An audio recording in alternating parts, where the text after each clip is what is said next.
Avant Mulhouse, avant les Bleus, avant les trophées, les caméras et les lumières, il y avait une petite fille. Quelque part entre Rennes et Guignan, qui regardait sa mère frapper un ballon dans une salle de sport bretonne. Une gamine de 4 ans, fascinée par les sons, le souffle, le cuir, l'écho des appuis au sol, c'est là que tout a commencé. Enora Danarcellos n'a pas découvert le volley par hasard. Je m'appelle Enora Darcelos, j'ai 22 ans et je suis voleuse depuis... j'ai commencé à 4 ans le volley. Chez elle, le volley était une histoire de famille. Une sœur, un tonton, une tante, des grands-parents et une maman joueuse et un papa passionné. C'est une bonne question. En fait, j'ai une famille de volleyeurs. Toute ma famille, tonton, tata, grands-parents, Ok. ça, ils font du volley. Donc, je regardais les matchs de ma mère quand j'étais petite, donc papa aussi. Et c'était un peu une évidence. J'ai essayé plein de sports à côté, mais je suis toujours venue au volley. Je pense qu'ils m'ont laissé le choix. J'ai fait de la danse, j'ai fait du basket, mais toujours à côté du volley.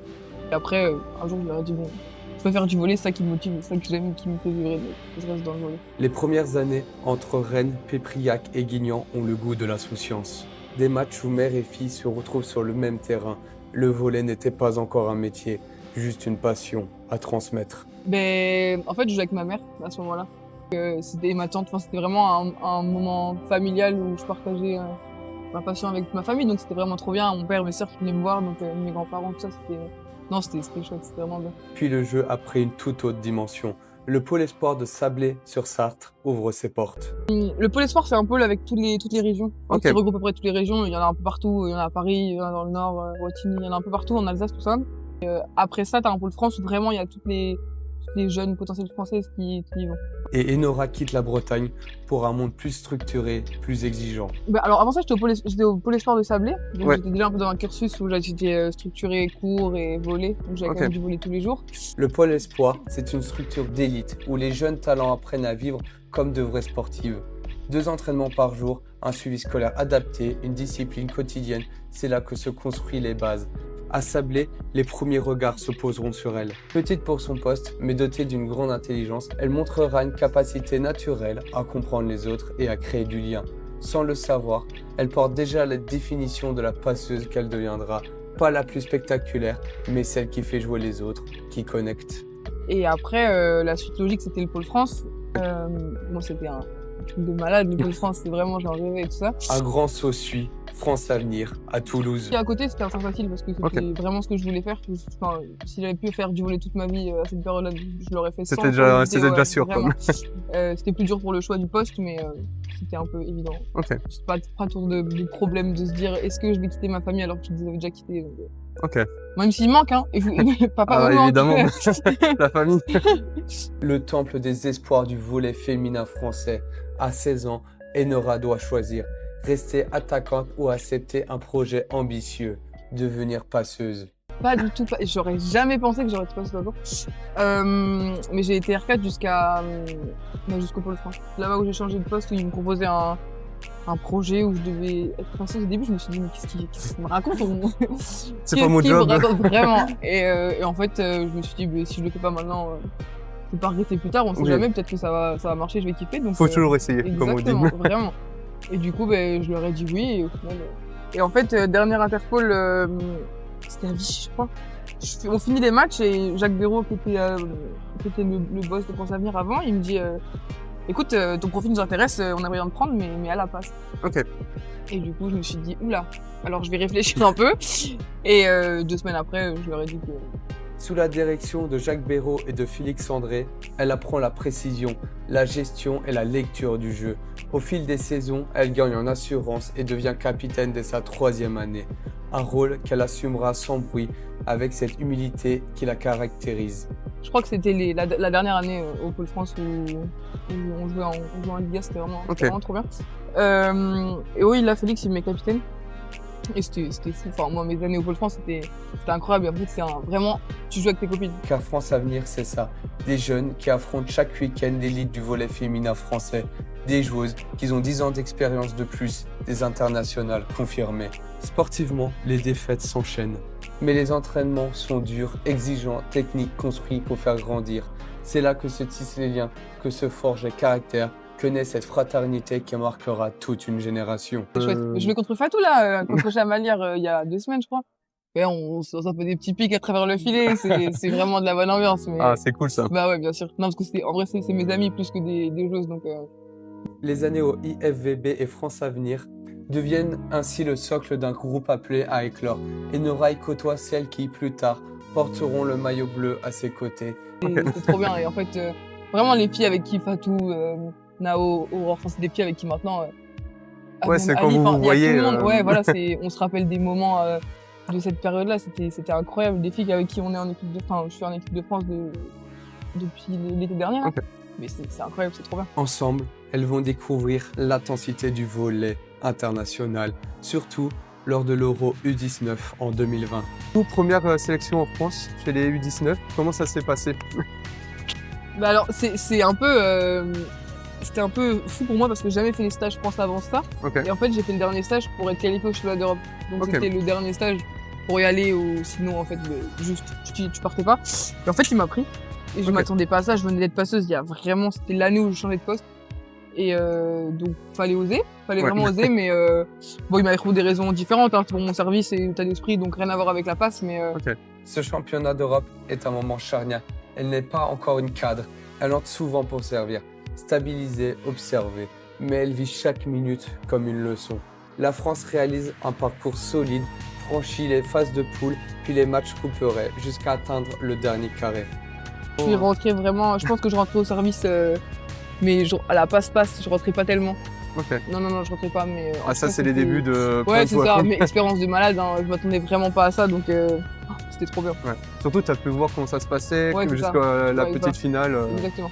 La France réalise une performance solide, finit les phases de poule et se qualifie en 8e de finale. Elles tomberont en demi-finale face à la Turquie, future championne, avant de disputer la petite finale. Là, les Bleus s'inclineront 3-1 contre la Biélorussie, terminant 4e du championnat d'Europe derrière la Turquie, la Serbie et la Biélorussie. C'était trop bien, vraiment. Du coup, première expérience d'équipe de France au championnat d'Europe, mais c'était vraiment trop bien. Pour Enora, ce tournoi ne s'est pas résumé à un classement.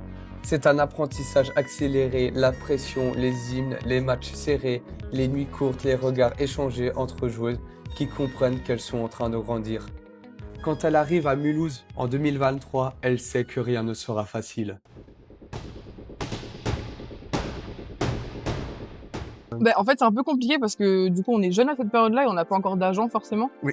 Et donc Félix André qui gère la première équipe au Pôle France, lui, il a les contacts. Il a déjà été en coach pro pendant longtemps.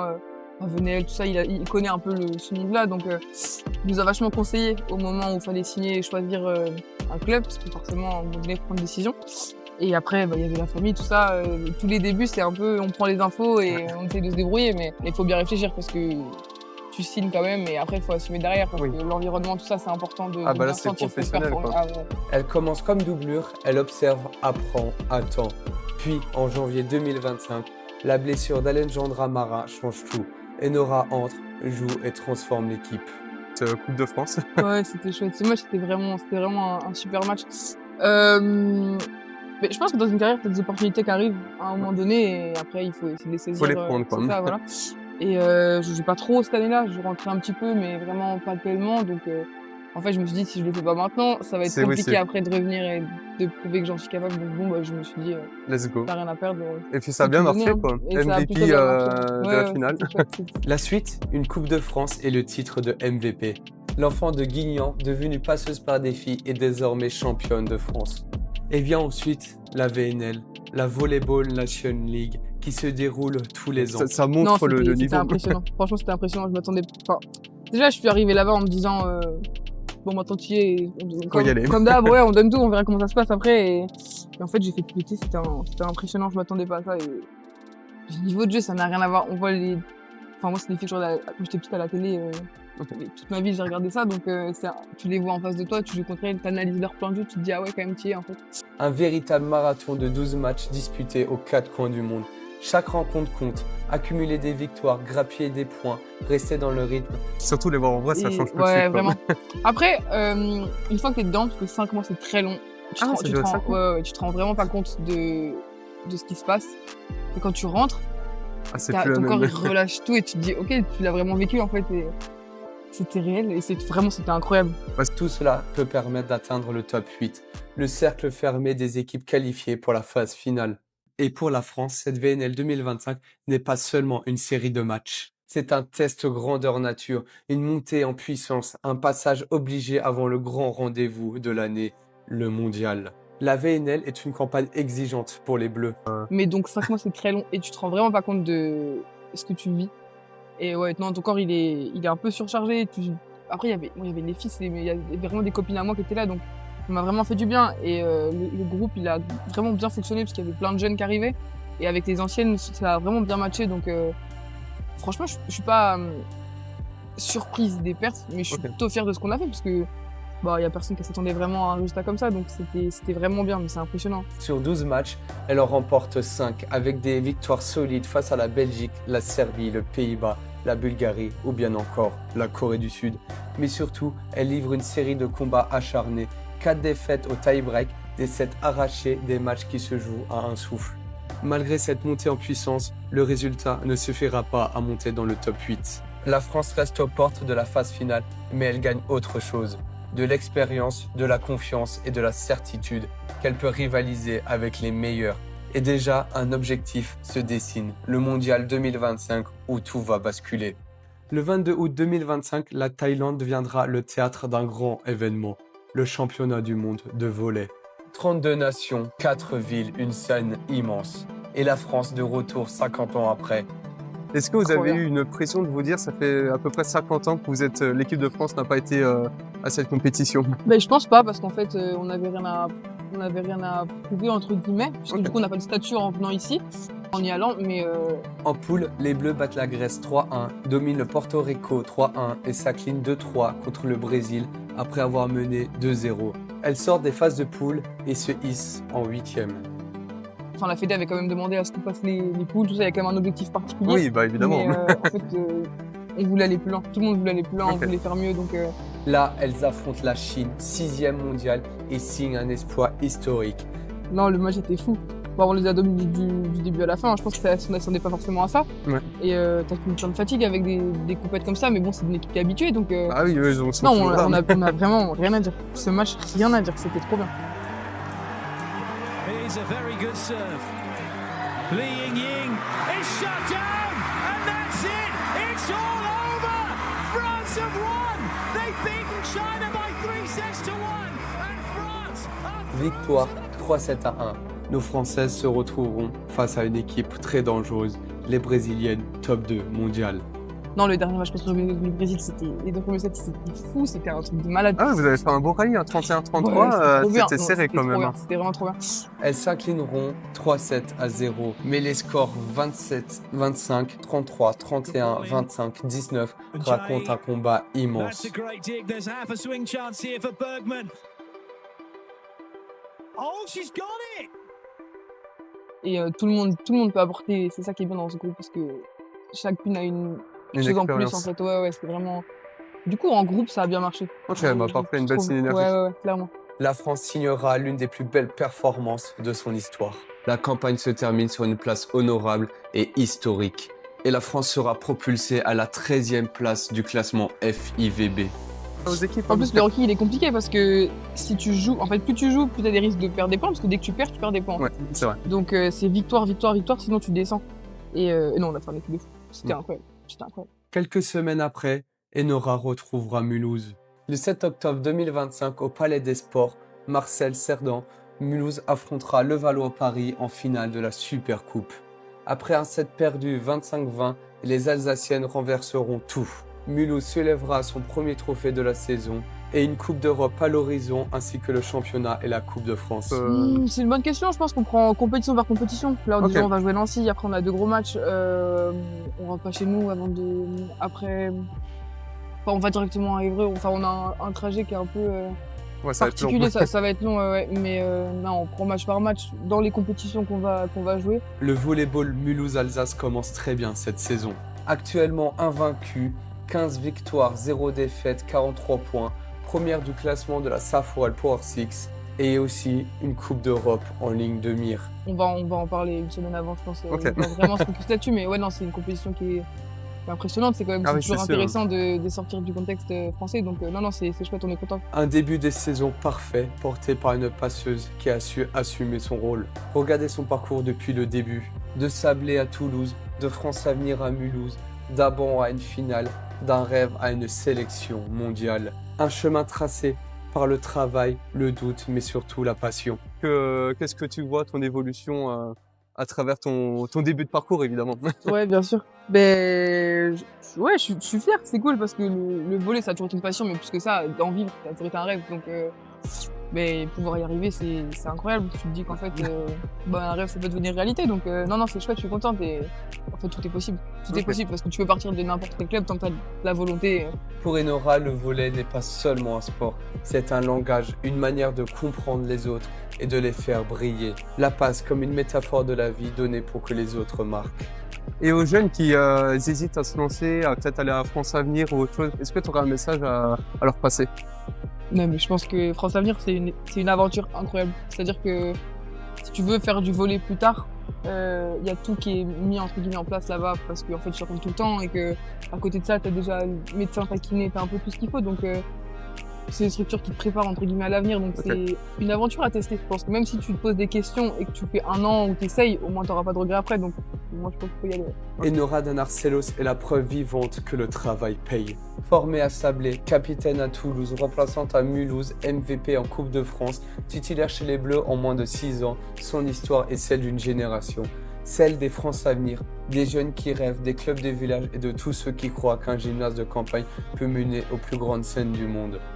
Et justement, j'ai vu un message d'une personne qui disait pourquoi France Avenir, ça fait partie de la Saforel Power Six. Et j'ai vu quelqu'un qui avait un très bon raisonnement qui disait regardez Enora, de ce qu'elle est partie à ce qu'elle est arrivée maintenant. Est-ce que tu penses toujours que former la future génération à être au plus gros niveau dès maintenant?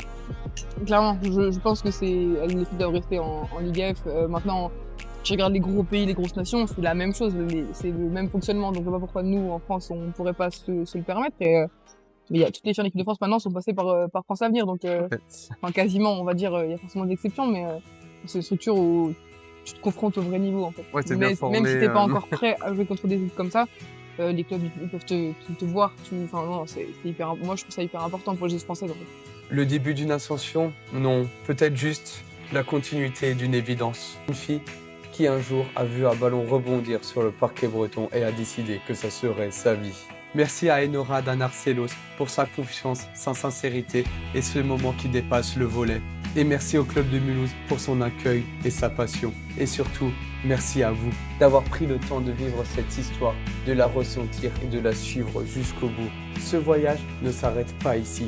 Il continue, il grandit, il se construit encore. Et peut-être qu'un jour, ça sera votre histoire qu'on racontera, votre rêve, votre chemin, votre lumière. Merci d'avoir été là. C'est une bonne chose alors. Bon, je te remercie. Avec plaisir. Et puis bonne chance pour la suite de la Saforel. Merci beaucoup. Hop là!